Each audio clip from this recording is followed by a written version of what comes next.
Hey guys, it's coreross and welcome to 6 News. Today we are talking about the mid-season reinforcements. So the patch notes were released today and it'll go live in the technical test server tomorrow.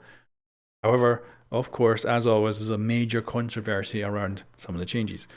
And the big one this time is the Twitch nerf. Now, the developers obviously have responded to this very quickly, which means their reaction must have been bigger than they expected. Now, the reasoning they have then responded with is confusing. It kind of muddies the water. So the nerf in the mid-season reinforcements was said to be done because Twitch is too powerful. In their response, they actually say, one of the major complaints we have seen is regarding how easily killed Twitch's drone is. This is a nerf. It isn't dealing with a complaint, but they are dealing with this complaint with the nerf because they're making it so you can shoot less, which means your Twitch drone will be less detected because it's the most stealthy drone. The reason for the mid-season reinforcement nerf is to make her less powerful, so I don't think it's good to say you're dealing with a complaint. You're nerfing her so our drone doesn't get shot as much.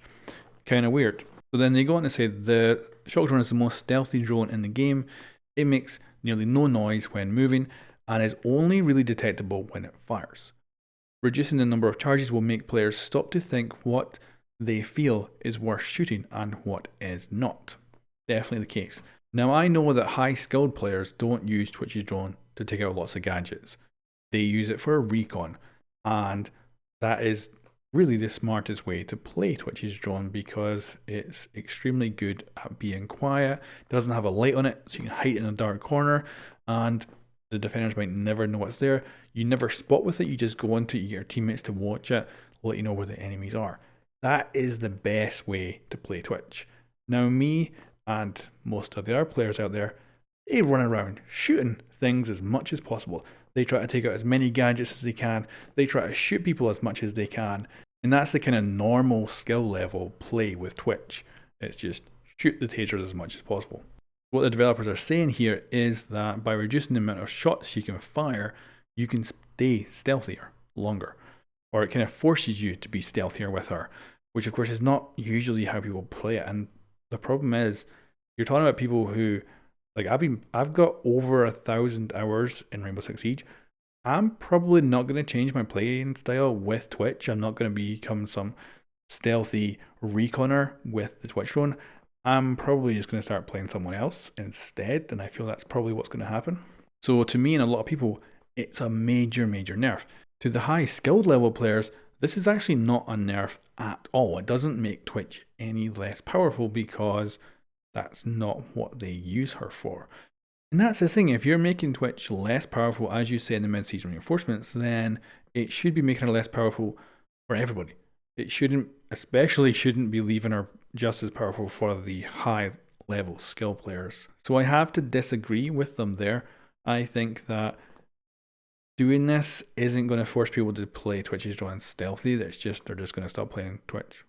But their second argument is very good, and that is that in a single round, a shock drone will destroy 1.4 gadgets. And I can totally understand that. Like, there's a lot of times when my first drone in the prep phase gets destroyed before I even know where the blooming objective is. I might take out a camera or something, or maybe I get a bandit battery or a mute jammer before I get taken down.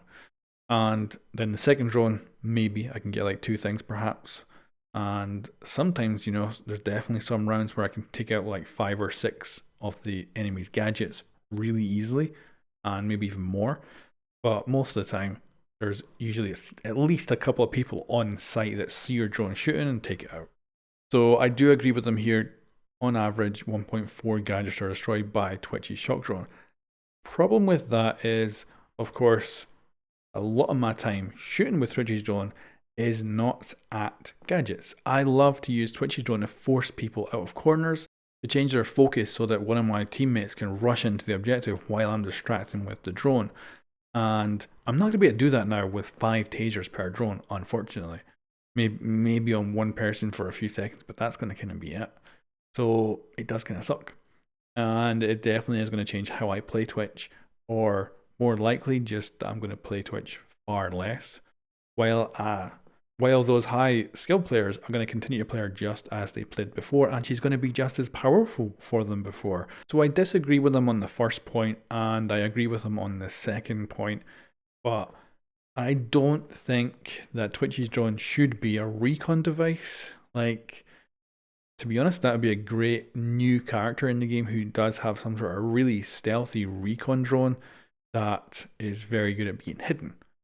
I don't think Twitch should be that. Like, Twitch should be for Twitch and stuff. Like, that's what I think her her whole name is. She's called Twitch. That's because you go around zapping people. And taking it down to 5 shots per drone, I do think for the average player is a big reduction. And it means you can't go around chasing someone, try to shock them and get into the strategy so your teammate can take out the enemy. But yeah, but the thing is, we can never know exactly how these things are going to change things until we actually see them in the game. So we'll see what kind of feeling we have with Twitch's drone in the technical test server. And it also does give the developers a chance to change things if they feel that it's not going to actually work. But yeah, like I say, I don't think it should be for stealth. I think it should be for Twitch and stuff. And you guys can let me know if I'm wrong. Like, I could easily be wrong about this. I certainly would think that 10 shots per drone would still be really, really good. But I do understand going down to 5 because it does mean you've got to pick your targets. And of course, once you're out of shots, you're going to be able to hide that drone far easier, and you're probably going to do it more as a lower skill player using Twitch. And you might not even notice you're doing it, but you might find out that it's very powerful when no one sees your drone because you're not shooting. Anyway, guys, tell me what you think in the comments below, and I'll catch you guys next time.